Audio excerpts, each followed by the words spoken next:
रामकृष्ण हरी मैत्रिणींनो. तर बघा, आपल्या जय जगदंबा यूट्यूब चॅनलवर सर्व मैत्रिणींचं स्वागत आहे. तर आज आपण मोड आलेली गावरान पद्धतीची मटकीची भाजी बनवणार आहे. तर पहा, किती सुंदर असे मोड आलेले आहेत. पहा, खूप असे सुंदर मोड आलेले आहेत. तर आपण एक खेडेगाव पद्धतीची मोडाची भाजी बनवणार आहे. तर पहा, चला आता प्रथम मटकी धुवून घ्यायची. मी धुतलेली मटकी चांगली स्वच्छ 2 पाण्याने धुवून घेतलेली आहे. तर त्याच्यामध्ये थोडंसं पाणी ॲड करते आणि ही मटकी मी कुकरला लावणार आहे. छान अशी मटकी धुवून घेतली आणि कुकरला लावणार आहे. आणि काही जास्त शिट्ट्या नाही घ्यायच्या, 1-2-3 शिट्ट्या घ्यायच्या फक्त, जास्त शिट्ट्या नाही घ्यायच्या, 2-3 शिट्ट्या घ्यायच्या. तर पहा, इथं शेंगदाणे भाजून घेतलेले आहे, खरपूस असे शेंगदाणे भाजलेत. पहा, आपण दुकानातून शेंगदाणे आणतो. आता दुकानातही कधी शेंगदाणे येतात आपल्याला माहीत नाही. आपणही काय शेंगदाणे आपले आल्या काय लगेच संपत नाही. आपण आणले की 1-1, 2-2 किलो आणतो. तर मी काय करते की शेंगदाणे आणले की भाजून ठेवते आणि त्याचा सुंदर असा कूट करून ठेवते. मग 8 दिवसाचा करून ठेवायचा. मग तो आपल्या सुक्या भाज्यांना वरून टाकायला वगैरे कामाला येतो, किंवा पातळ भाज्यांना पण कामाला येतो. तर सुंदर असे शेंगदाणे भाजून घेतलेत आणि मटकीसुद्धा कुकरला लावून घेतली. तर पहा, 1-2-3-4 शिट्ट्या झाल्या की बंद करणार आहे. आणि बघा, आता त्यासाठी आपण काय काय मसाला वगैरे काढणार आहे ते आपण दाखवते पुढल्या याच्यामध्ये. तर पहा मैत्रिणींनो, इथे छान अशी मटकी शिजवून घेतली, कुकरला लावली होती. आणि पहा, आता मी मटकीला घालण्यासाठी काय काय काढले बघा. हे खोबरं आहे, आलं आहे आणि लसूण आणि ही कोथिंबीर चिरलेली. तर पहा, आता याच्यात आपण चवीनुसार मीठ पण घालणार आहे. तर पहा, मी मीठ पण टाकलं ह्याच्यात वाटणामध्ये चवीपुरतं. आणि आता ही कोथिंबीर आहे ना, मी थोडीशी वाटून पण घेते आणि तशी पण टाकते, कारण कोथिंबीर वाटून घेतली ना तर खूप छान लागते भाजी अजूनच. तर पहा, तर निम्मी कोथिंबीर वाटून घेतली आणि वाटायला घेतली आणि निम्मी कोथिंबीर वरून टाकणार आहे मी. आता बघा, कुणी कुणी हावरी पण घालतं. ज्याला आवडते ना त्याने हावरी पण घालायची भाजी घट्ट होण्यासाठी किंवा चवीसाठी पण. तर मी ना कधी कधी घालते, कधी कधी नाही. पण आता मी सुद्धा थोडीशी आपली नॉर्मल 1 चमचा हावरी पण घालणार आहे मटकीच्या भाजीला, कारण छान लागते हावरी घातली. पण जास्त नाही वापरायची, थोडीशीच वापरायची हावरी. तर पहा, शेंगदाण्याचा असा सुंदर असा कूट बनवून घेतला आहे मगाशी. तर पहा, कढई तापायला ठेवली मी. आता आपण भाजी बनवूया. तर पहा, मी मागच्या पण व्हिडिओमध्ये सांगितले की मी जास्त असं तेल वापरत नाही, एकच पळी वापरते, थोडंफार नॉर्मल टाकते वरती. कारण जास्त तेल खाल्लं ना शरीरात चरबी वाढते, मग आपल्याला नाही का नको ते आजार होतात. त्याच्यापेक्षा ना आपण कधी पण कमी तेल वापरायचं. तर याच्यात मी जिरी टाकली आहे आणि मोहरी पण टाकते मी याच्यामध्ये. तुम्ही तुमच्या आवडीनुसार टाकू शकता जिरी मोहरी, पण मी टाकली, जिरी टाकली, मोहरी टाकली. पहा, मसाले छान असे. तर ही हळद पावडर आहे आणि ही मिरची पावडर आहे. हे घरचा मसाला आहे हा. आता बघा, पहा, घरचा मसाला माहीत असेल नाही का, आपण उन्हाळ्यात करतो, वर्षातून एकदाच करतो तो घरचा मसाला. परत हा कांदा लसूण मसाला आहे, हा गरम मसाला आहे, हा संडे मसाला आहे आणि ही धना पावडर आहे. तर पहा, मी आता काय काय टाकते तुम्हाला दाखवते. फोडणी जळाली माझी. तर पहा, मी आता घरचा बनवलेला मसाला मी 1 चमचा टाकला. आता आपल्या चवीनुसार टाकायचा, 1.5 चमचा टाकला आहे. यात मिरची पावडर पण टाकली मी थोडीशी आणि गरम मसाला थोडासा टाकला आहे, अर्धा चमचा.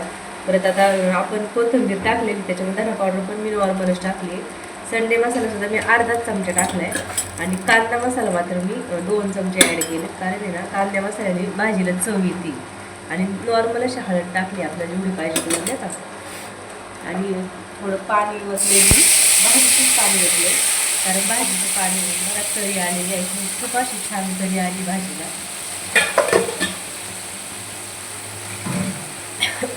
जास्तही मसाले नाही वापरायचं.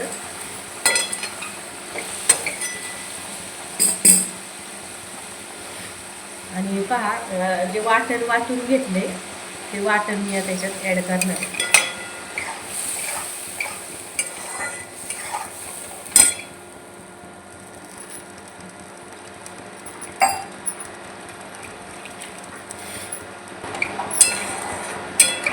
खूप छान अशी तरी आलेली आहे, तुम्ही पाहू शकता. आणि अजूनही तरी येईलच, जशी जशी भाजी उकळत तशी तशी भाजीला तरी येईल. तर खूप अशी सुंदर मी भाजी बनवली आहे. आणि मैत्रिणींनो, तुम्ही पण अशी भाजी बनवा आणि चॅनलला लाईक करा, सबस्क्राईब करा आणि इतरांनाही शेअर करा. आणि कमेंटमध्ये सांगत चला नाही का मी भाजी कशी बनवली काय नाही. आणि तुम्ही बनवली भाजी तरी मला कमेंटमध्ये सांगा की भाजी कशी झाली बनवून. कारण खूप मैत्रिणी माझा व्हिडिओ पाहतात पण कमेंटमध्ये काहीच लिहित नाही. आणि जेवढ्या मैत्रिणी व्हिडिओ पाहतात तेवढं लाईक पण नाही करत. आता खूप अशा मैत्रिणी व्हिडिओ पाहतात तर सर्व मैत्रिणींनी किंवा कुणी दादांनी कुणी छोट्या छोट्या बालकांनी जर हा व्हिडिओ पाहिला तर लाईक करत जा, प्रत्येक वेळेस लाईक करत जा आणि सबस्क्राईब पण करत जा. आणि आपला ह्याच चॅनलवर ज्वेलरीचा पण बिझनेस आहे, ते पण असे खूप छान छान असे गळ्यातले कानातले खूप छान छान असे व्हिडिओ बनवलेले आहेत, त्यालासुद्धा सपोर्ट करत जा. तर आता छान अशी उकळली भाजी तरी पण आलेली आहे. तर आपण आता शिजलेली मटकी याच्यात टाकू.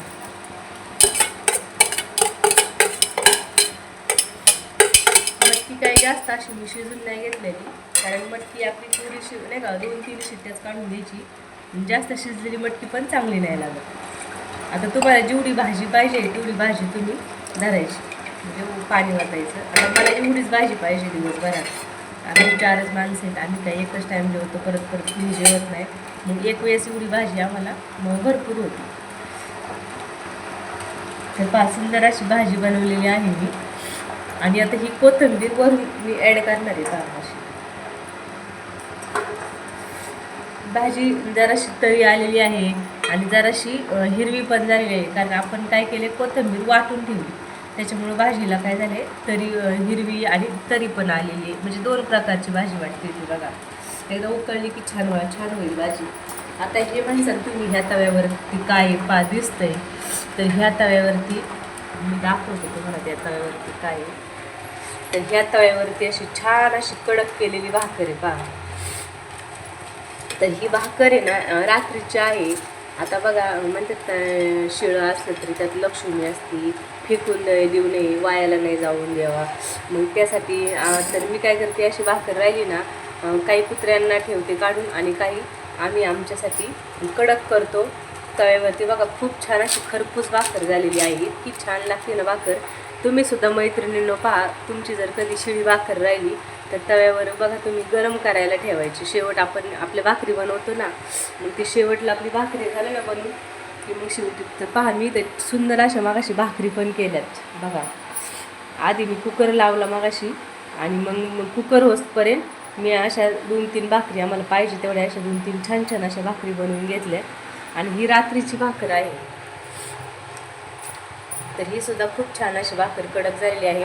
आता ती भाकर कडक करताना काय करायचं, तवा गरम असतो ना आपली पहिली भाकर केलेली ताजी, मग गरम तव्यावरती काय करायचं भाकर टाकायची. आधी मोठेच याच्यावर ठेवायचं, गॅसवर ठेवायची. आणि मग एकदा भाकर कडक व्हायला लागली की मग गॅस स्लो करायचा. खूप छान अशी भाकर होती. आता मी ही स्लो गॅसवर ठेवलेली आहे. तर पहा झालेलीची कडक, पण तरी पण मला अजून कडक पाहिजे. तर ज्यांना अशी शिळी भाकर वाया जाऊन द्यायची नसेल, आवडीने खायची असेल, तर अशी माझ्यासारखी कडक करा. ज्याला जमत नसेल त्याने कमेंटमध्ये सांगा की ताई ही भाकर कशी कडक करायची, मी तुम्हाला याचा सेपरेट तुम्हाला याची रेसिपी करून दाखवेल कडक भाकरीची. तर पहा इकडे आपली भाजी उकळलेली आहे. आता बघा भाजीला तरी आलेली आहे, पण आता मला आहे ना जास्त तरी नाही आवडत. माझ्या भाज्यांना जास्त अशी फुलून तरी नाही आहेत. तर बघा नॉर्मलच तरी, आणि मला एवढीच तरी पाहिजे. आता पहा यात मी शेंगदाण्याचा कूट ॲड करणार आहे, कारण आपला पण शेंगदाण्याचा कूट राहिला आहे टाकायचा. मग भाजी बघा थोडीशी पातळ वाटते की नाही. आणि मी शेंगदाणे कधीच वाटत नाही वाटणामध्ये. मी कधी पण शेंगदाण्याचा कूट आहे ना वरूनच ॲड करतो, कारण लय बारीक नाही करायचं शेंगदाण्याचा कूट नाही का, थोडासा मध्यमच ठेवायचा आपला नॉर्मली. आपण याला घालतो बघा खिचडीला वगैरे. मग मी ना प्रत्येक भाजीला असा आबडधोबडच वाटलेला शेंगदाण्याचा कूट घालते, जास्त बारीक नाही करत. आबडधोबड शेंगदाण्याचा कूट घातला ना की ती भाजी ना खायला पण अशी सुंदर लागते. पहा आपली अशी छान अशी भाजी तयार झाली बघा, किती छान उकळती भाजी, पाहून घ्या. तर पहा सुंदर अशी भाजी झालेली आहे तयार. तर आपण आता इथंच थांबूया. तर पहा आपल्या चॅनलला लाईक करा, सबस्क्राईब करा आणि इतरांना शेअर करा. आणि आपले छान छान ज्वेलरीचा बिझनेस पण आहे. तर त्यासाठी पण आपल्या ताईंनी खूप अशा छान छान ताईंनी प्रतिसाद द्यायचा आहे ज्वेलरीसाठी. आणि ज्यांना कुणाला ज्वेलरी पाहिजे असेल, गळ्यातले म्हणा, कानातले म्हणा, हातातले बांगड्या म्हणा, पायातले पैंजण आहेत, तर त्यांनी आपला बुकिंग नंबर आहे 9960114230 आणि फ्री शिपिंग राहील, इन महाराष्ट्र राहील. तर ज्यांना कोणा ताईंना पाहिजे असेल तर आपला त्या बुकिंग नंबरवर व्हॉट्सअप करायचं आहे. आणि फक्त रात्री 9च्या नंतर सकाळी 8 वाजेपर्यंत कुणी फोन नाही करायचा. सकाळी 8 ते संध्याकाळी 8 वाजेपर्यंत दिवसभरात कधीही फोन करू शकता, आपला फोन उचलला जाईल. तर चला इथंच थांबूया. धन्यवाद. रामकृष्ण हरी.